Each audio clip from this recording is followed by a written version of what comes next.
Rob, welcome to Austin Next. Thanks, Jason. Good to meet you. So, I think there's a lot going on in the world of education, EdTech, how we learn. So, I kind of want to start off big picture. And how are you thinking about, you know, education for adults and workplace learning right now, given that there's a couple of tech transformations going on at the moment, maybe? Just a few. Yeah. Yeah. Well, look, there's a lot. There is a lot going on. So we just released a report about what we're seeing for 2025 in terms of skills and learning and development. And I think the number one thing that we have to keep in mind is the demographics are shifting. So it's really the rise of Gen Z in the workforce. By 2024, I'm sorry, by 2030, 30% of the workforce will be Gen Z. So they're coming on strong. They like to learn quite differently than the prior generations, and they want to learn, in real time. They don't want any obstructions. And you would think that Gen AI is all the rage for that demographic, but it's not. They actually want to learn soft skills like creative thinking. Communications is actually number one. Critical thinking, things like that. So, yeah, Gen AI is turbocharging learning. We're the world's largest online learning marketplace. So clearly, the most action is there, but soft skills matter, particularly to the new demographic. So, I'm going to ask a really basic question here. What do you mean by learn in real time? How do you not learn in not real time? A better way to think about it is they don't want to be disintermediated by platforms that they might have to go through. Like in the workforce, it's quite common that a very large company will have something called a learning management system. I remember those. Yeah, those systems really favor the employer, not the employee, to some degree, right? So it allows the employer to have kind of command and control of how learning works. And look, they have their place. If you're in a regulated industry and you need to certify that people are learning things, you need something like that. But if you want to learn, soft skills, and you're a Gen Z, you don't want to log in via VPN to a LMS. You want to learn on your phone, right? In a friendly format and bite-sized chunks like TikTok. So it's changing. That's the point. So are you seeing it be more demand driven where it is the individual saying, I want to learn XYZ, or is it more that the employer saying, we need these sets of skills. We want you guys to train. Like what's 80-20, 50-50? How are you kind of seeing the adult, worker place laying out? I mean, for sure it's both. Yeah, I couldn't put a percentage on it. It is different by geography, by vertical industry. You go to India, and in India, you have a population of voracious learners, right? So whether you're an individual or you work for an employer out there, the consumption is off the charts. So could be a cultural thing, right? So it's different by where you are, and everyone has a different level of curiosity, I think. But I mean, do you see though? Has it been changing though? So from the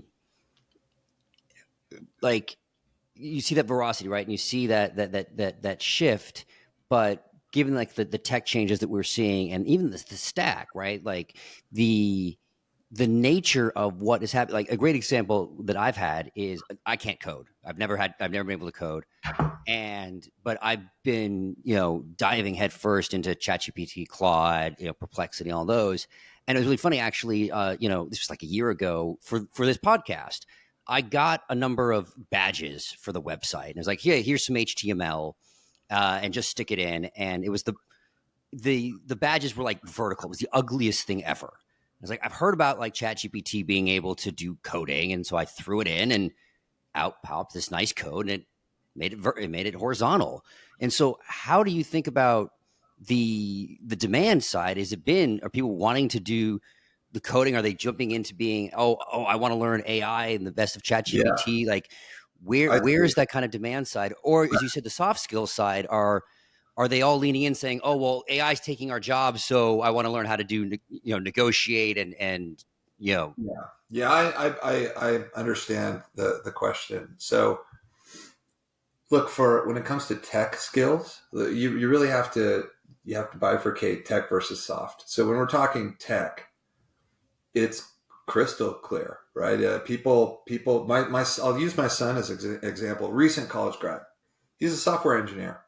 He wants to grow his career. He wants to make more money. He's taking AWS courses because he wants to get certified and have that credential, and increase his earnings power. His employer would like him to have credentials so that he could work on projects and help them grow their top line. So that is happening writ large. Whether you're an individual that you want to grow your own ability to make money, or whether you're an employer and you want to staff projects or grow skill sets.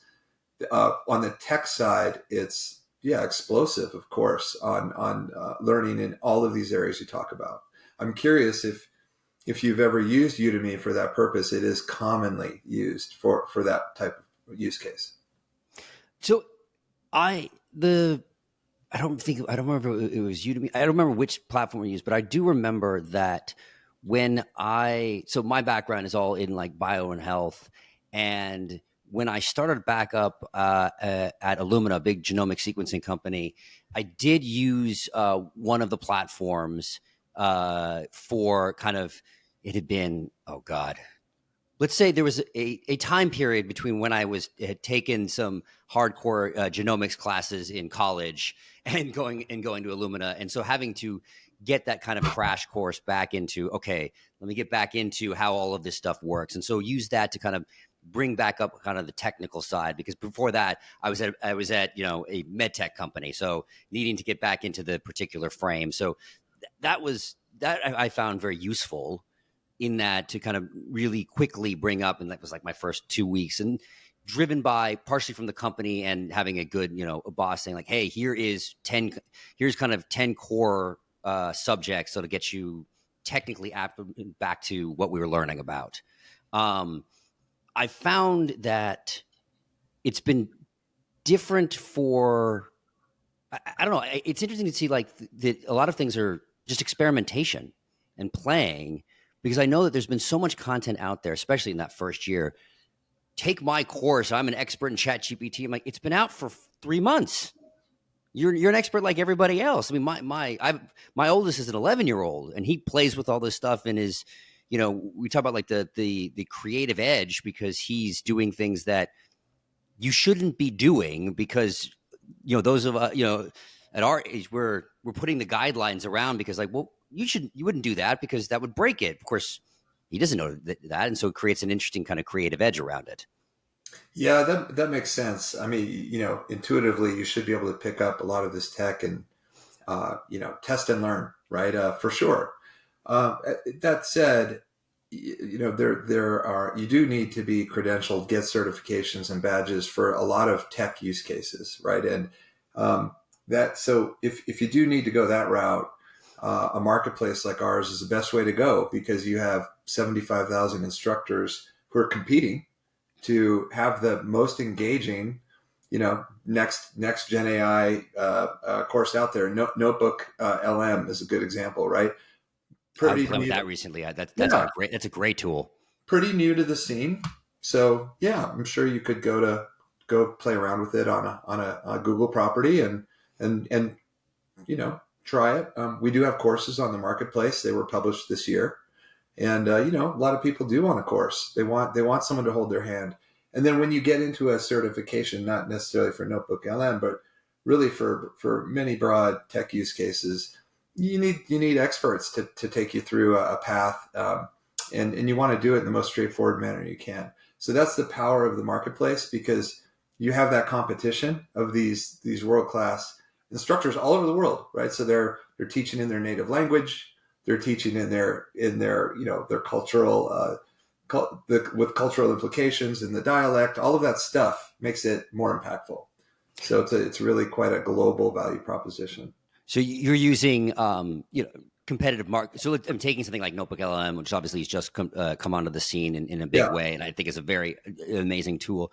So you're using, competitive market forces to find that's out right. who are the experts and which courses are the ones that are really should be driving, people to and saying like, yes, I want to take, John Smith's versus Jane Smith's or this person's versus that. That's actually going to Yeah, teach me what I need to yeah, know. yeah. Think about it.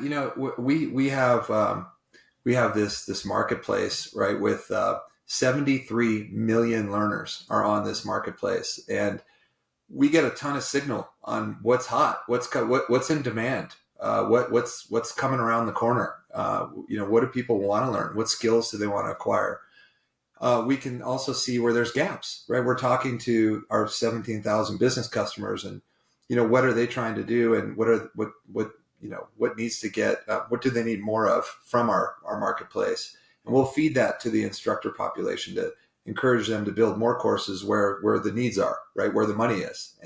But certainly the market is the market, and Notebook LM hits the scene. No one knew it was coming, and an entrepreneur out there builds a course on it, and our courses are rated and ranked like you would expect on a marketplace. So they're competing to earn your dollars, and it's a great model. It's a well worn model, but we're the world's leader in online learning as a marketplace. The alternative is you go do a publisher model where you have to identify what course you want to do. Hey, Notebook LM, it's on the scene. Let's think about doing that. You got to go source an instructor, fly that instructor somewhere to a studio, shoot a course, depending on how you're doing it. It takes time, right? It could take 3 to 6 months to get something out the door. Our instructors are getting something out tomorrow. So we've obviously seen a lot with everything during COVID, with the shutdowns to, and my kids were young and let's just say didn't go well with part of our own move to Austin was due to school shutdowns, and at the same time, there have been this, the college system. A lot of people are kind of rethinking, and a core part of the college system was talent signaling. If you go to this school, I, as an employer, understand that you're good, these skills, whatever, right? At the same time, I've been hearing more, again, kind of going back to the programming world, a lot of people going out and saying, okay, well, show me your programmers are going to get mad at this, like GitHub repository or something. Give me the proof points that these type of skills. Are we seeing this real transformation in education where it's like I can now look, I'm just going to show you the proof. Like I'm going to have actual data points. I've taken these courses. I've shown this. And then how do you see employers starting to actually react to that, where it's less of here, I've got the pedigree versus I have better ways to show the skills? Absolutely. So we call that the rise of the skills-based org. And it is this recognition that, a degree has its place and purpose. And, I'm not saying those aren't important. Of course they are. However, maybe less so important going forward versus, being very crisp on what skills are needed. But skills have a half-life, right? They decay. So, if you can be on top maybe even of, faster now. Right. For sure. So, if you can stay on top of your skills, be very crisp about it, earn credentials that can be verified, that you can, you have, you can be a practitioner of these skills. That's what it's about. I'll tell you right now, we're doing this ourselves. We practice what we preach. As we build job descriptions of roles we need to fill, we're very crisp about what the skills are that are needed to do this job. That way, if I have an internal employee that wants to take the job, they have to demonstrate that they've acquired these skills before we can even have a conversation. And if they seek to hit this career objective and they don't have these skills, we owe them a learning path. Here's how you develop those skills, right? And that's a big responsibility of all companies and leadership. So that's what we think about with a skills-based approach. And, the larger companies are trying to really catalog who has what skills and then use that to fill jobs, right? Or grow careers. I mean, really, all companies are trying to do it, but I see the large enterprise companies globally being more sophisticated about how they approach this. The degree is an entry point, right? It's a moment in time. Skills are ongoing.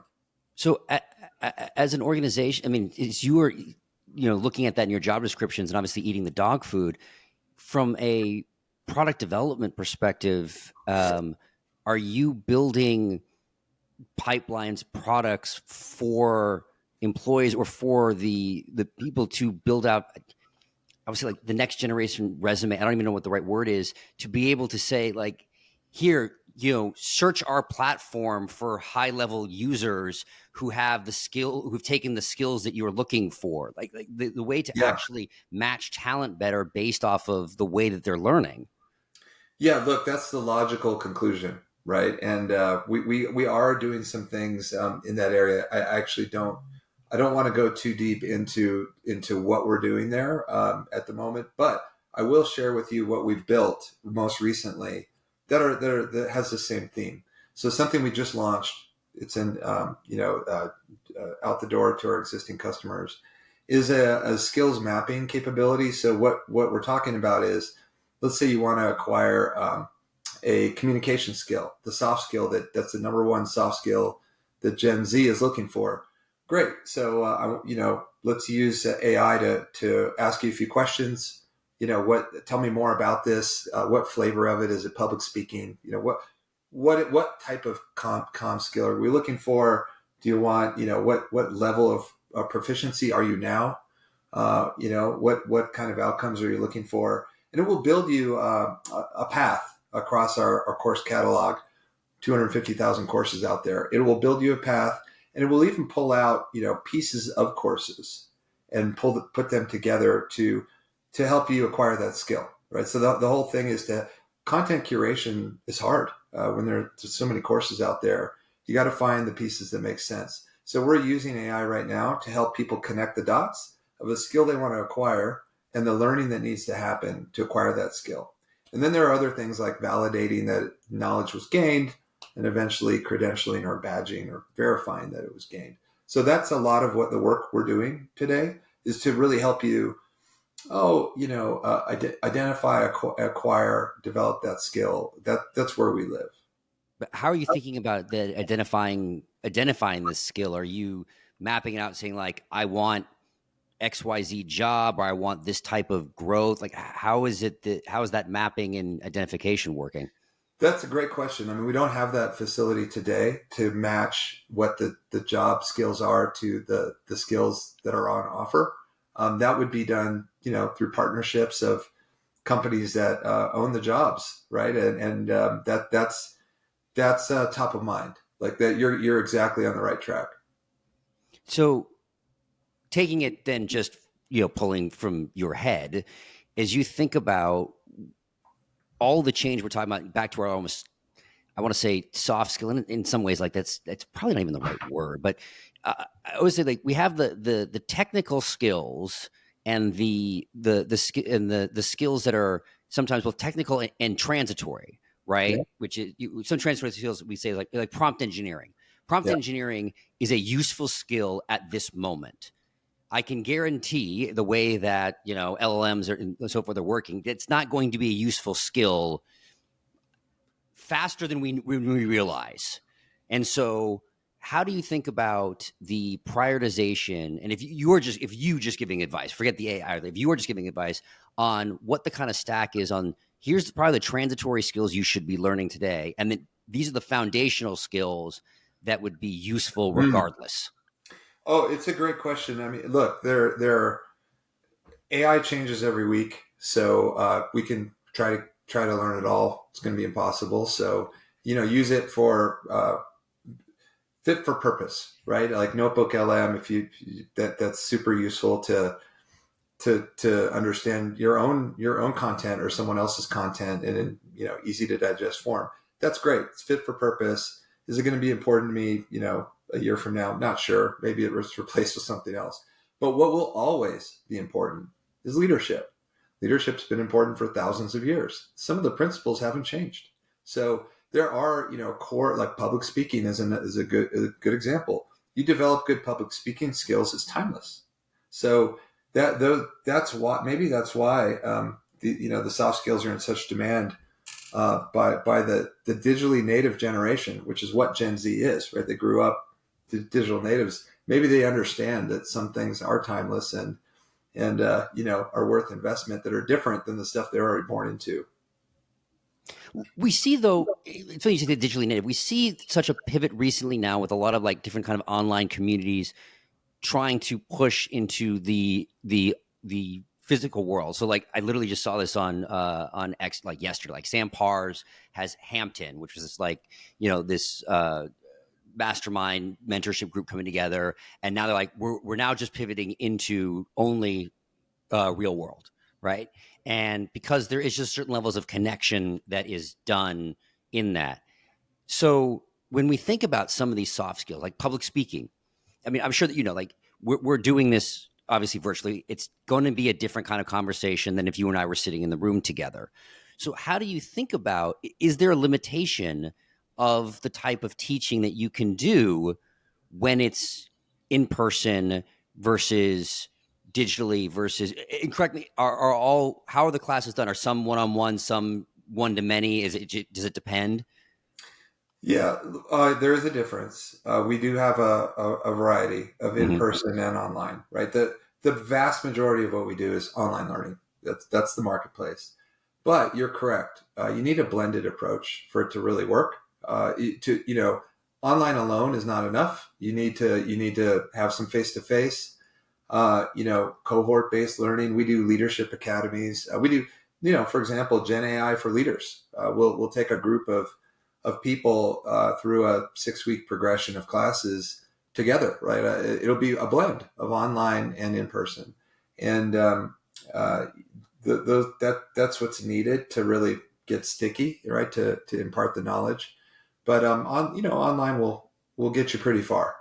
But you still do need some in person, particularly on topics like a public speaking, right? Get hard to have a public speaking lab virtually. Well, it's just a different thing. Is it like I've Yeah. spoken at webinars, I've done those things, and it's just there's a it's a different style. Like I have Yeah. to do it one way. I'm not necessarily worried about my physical movement as much versus if Yeah. I'm standing in front of or on stage, I have to think a lot more about, am I gonna just hold still? Do I need to be walking around? Like there's different skills that I have to practice.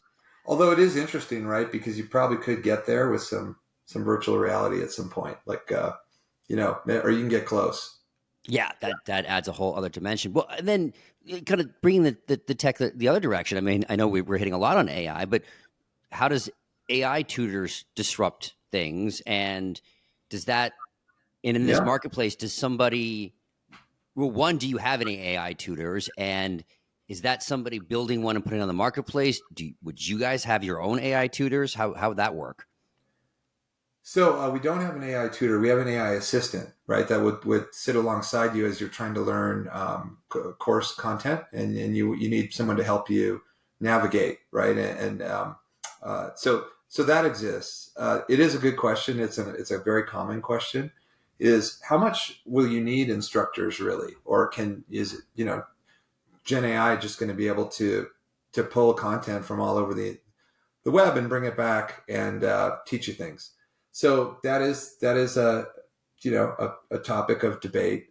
I talk with the instructors regularly to get their take on it, and we first of all, we have not seen anything like that out in the wild that's effective today, right? And it really does come down to how engaging. Look, you could probably get reasonable answers from AI today on lots of topics, but how engaging is that content? Is it particularly on a global level, which we're quite global?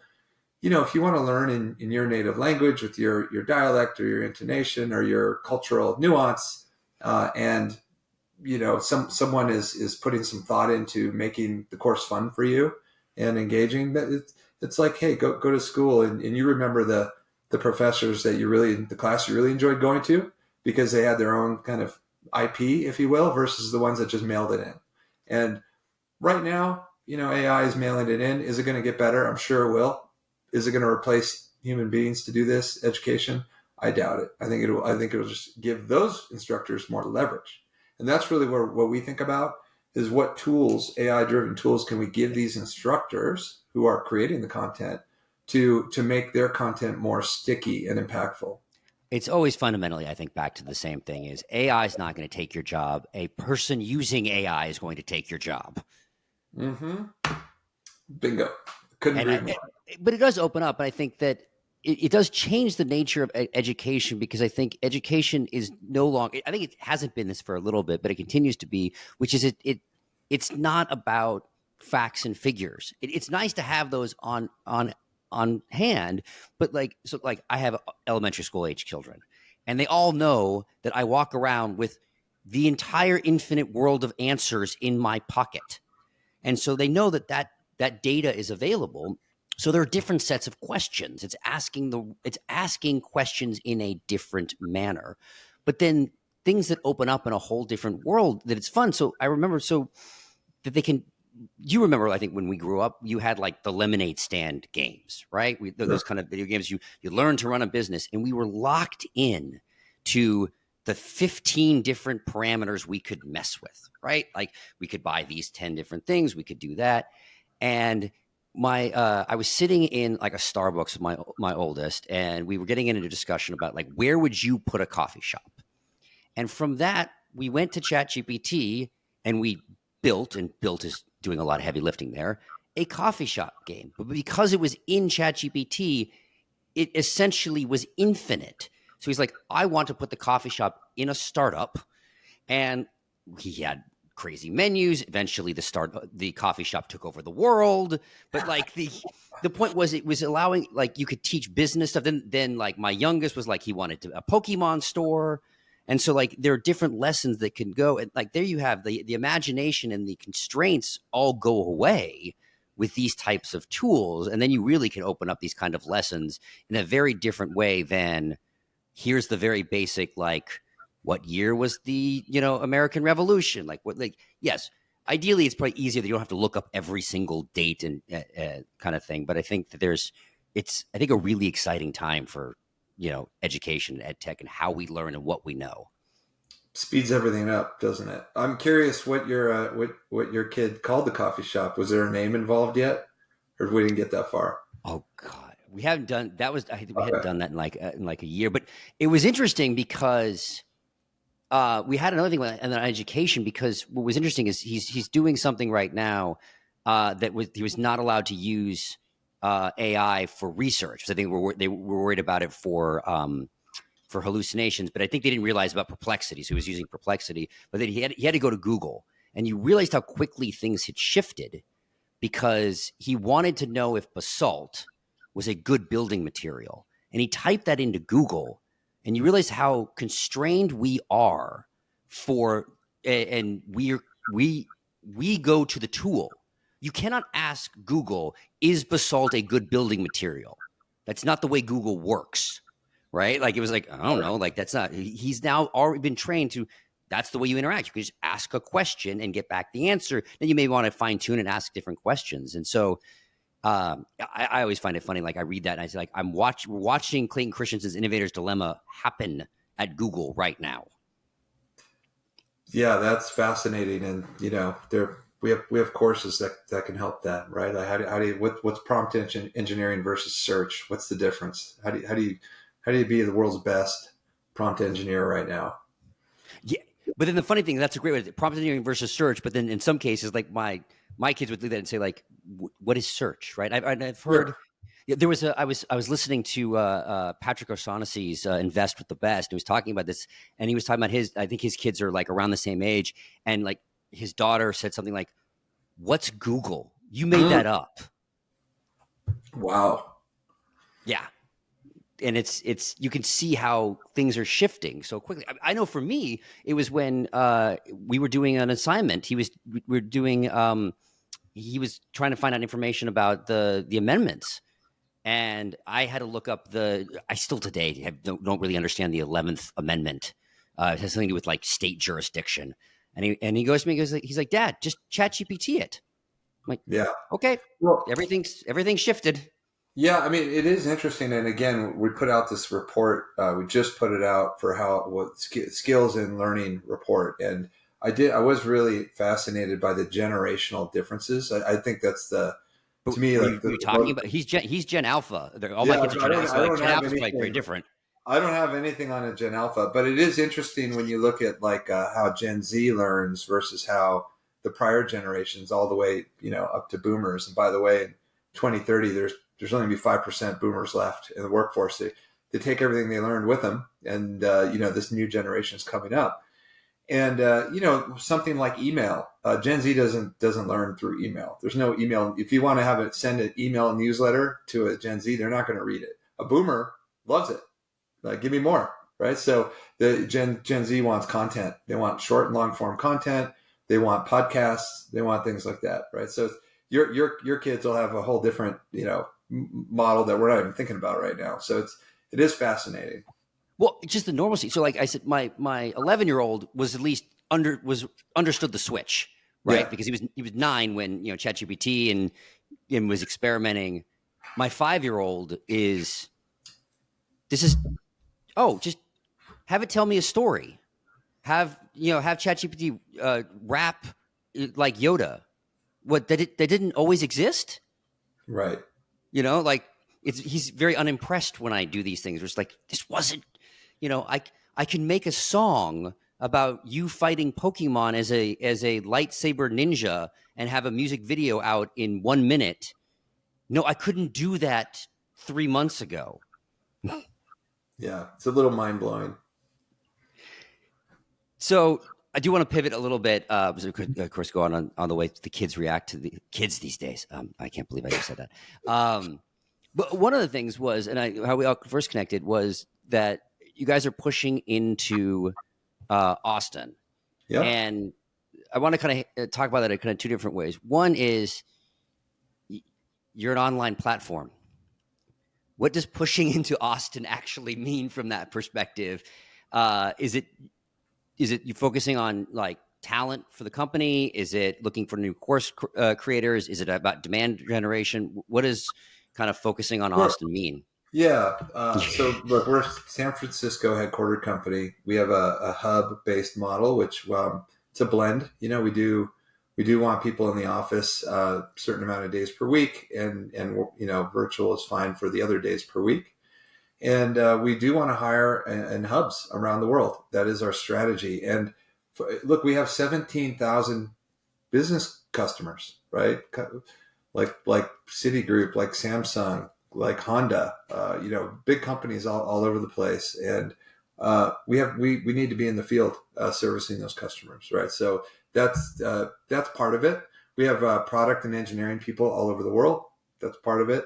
So both, I was in that Austin office recently. I was that was a crazy weekend with the F1 event and a UT Georgia football game, and who knows what else was going on that weekend. It was kind of Yes, crazy. I think ESPN called us for that weekend. We were the sports capital of the world. Yeah, that was nuts. But anyway, we visited our office there off Congress, and it's a mix of people, which is great. I think that's what makes Austin so great. So different roles, different types there, and we will keep growing that place. I'm based in Denver, and we have a hub here, and Austin and Denver have a very similar vibe, I find, and it's an infectious energy. So we love our Austin footprint and are looking to grow that. Yeah. So one of the things that I found, I did not get a sense for it when I came. So I came as part of the COVID wave, and 4 years didn't really hear, but it's really interesting how Austin is really becoming like an EdTech education experimentation hub. I mean, we've got Alpha School now. University of Austin has its first year here. Learn Capital is based here. What is your sense, just kind of seeing? I mean, obviously now with you guys growing your footprint, they're really becoming this kind of EdTech, hub. Any sense, why or what's driving it, or what do you see now that there almost is becoming a critical mass of it? Well, I look at it a couple of ways. One, there's loads of talent in the area, so as we have to go hire, there's always been a lot of talent in Austin. That I've had the privilege of working with, out of Austin before for other companies, and that's been true for a long time. That there's great people in the area. It's an international, really a global kind of mindset there, which is quite helpful, right? Particularly in Austin, and I do think that there's this positivity of that workforce, right? People are happy people. I've found, they do a lot of interesting things outside of work. They have they're doing really cool stuff, and I do think that creates just fantastic employees to work with, and really the location is good too. It's central, right? So if you're going to have a global meeting, you could have it in Denver. We have those. You can have it in Chicago. You could have it in Dallas, but you can't get tacos like you can get in Austin, right? And you can't go see the bats and go run Lady Bird Lake and enjoy the outdoors like you can go do, right? It's so fun out there. Just don't come in August. Yeah. That's the one time I wouldn't be there. Yeah. As someone who grew up in Southern California, I did not understand the concept of summering until I moved here. And I'm like, why does everybody go to Colorado and Wyoming during I get it now. Then you come here. Yeah. Yes. But I've seen a lot, like EdTech kind of has its booms and busts. And a lot of it is, okay, you're trying to either selling into schools or into businesses in this. And it feels like a lot of, it's either business model problems or structural problems. What do you see as kind of the biggest challenges to getting real transformations in this space? It's a great question. And I should ground you with the fact that I'm new to this space. So I'm 6 months into working at Udemy. I come from. So you're one of the crazies then who said like, it seems to be having a challenge. I'll jump in. Well, I have like an e-commerce and MarTech background, and really most of my career has been around digital transformation, that wave, and really arming people with tech to do digital transformation. This is the same wave, but it's on the people side, right? So I think our best customers are the ones that are clearly connecting what we do, which is upskill people, to their needs on transformation, right? So they're trying to impart change, take their company to a new place. They need a strategic partner like us to go do that. When we do that, we're more than just EdTech, right? I would say that's human capital if you do it right. And if you don't do that, if you don't connect the dots to real business value, you could fall into some of those traps that maybe other players have fallen into. I do think it's incredibly hard for people who buy educational technology to connect to the top business value. I'm not sure why it's so hard. I think that it's just not a muscle that's been developed. I think it's the cynicism, because so many of these very large bureaucratic corporates is, if I upskill these people, they will take the talent somewhere else. That could be. Yeah. And I think in many cases, when you think about the very long-standing sclerotic corporates, it's true. Because I'm better than I'm gonna go. I mean, I think I hear the stories a lot of like SpaceX, where people were like they were at SpaceX, it's hard, so they left and they came back because they're like, it was boring everywhere else. And you see that in a lot of these. I mean, you see the reasons why, like Kodak, invented digital photography and then didn't do anything with it. There's a reason these kinds of things exist, and so that. It becomes almost a self-fulfilling prophecy. We don't want to invest and create this place that we upskill and create the next level, and then that's why people leave. So you have to crack through that somehow. Look, I think that's a valid point. I think that it would be a real risk. I'm sure there's data on it. I don't have it. I'd be super curious to know that data. But I'm a firm believer in growing your own people. And I would always rather hire from within. And to do that, we have to be very clear on what skills are required to do what jobs, be real serious about it, not just lip service, but mean it. And then provide, training and learning paths to go get that done. And, if they choose to leave, so be it. But you help them improve themselves, and really that's what it's all about. I would hope a company that's about learning and upskilling at its core would also be about learning and upskilling its own employees. I mean, you always feel like best that, the eating the dog. I believe a lot about eating the dog food, right? Like companies should be using their own technology Yeah, as for kind sure. of best that they can. Yeah, it's the best part. I mean, I got to tell you, it's so refreshing to be in this space. People are so genuine about wanting to learn and better people. There's a true mission component to it that I have not experienced before, and it makes the job so fun. Yeah. So, Rob, this has been a lot of fun. I always end with the same question, and as you got your experience here a little bit when you were with F1 and the Georgia game. What's next, Austin? What's next, Austin? Well, for us, it's growth, right? We're going to have a much bigger footprint there. I would say we have a small footprint there today that you can expect that we'll keep investing there. It's always been one of my favorite places in the world to spend time, and I know you've had a lot of growth. You have a lot more coming. So what's next, Austin? We're glad you've joined us on this journey. Please subscribe at your favorite podcast catcher, leave us a review, and let your colleagues know about us. This will help us grow the podcast and continue bringing you unique interviews and insights. Thanks again for listening, and see you soon.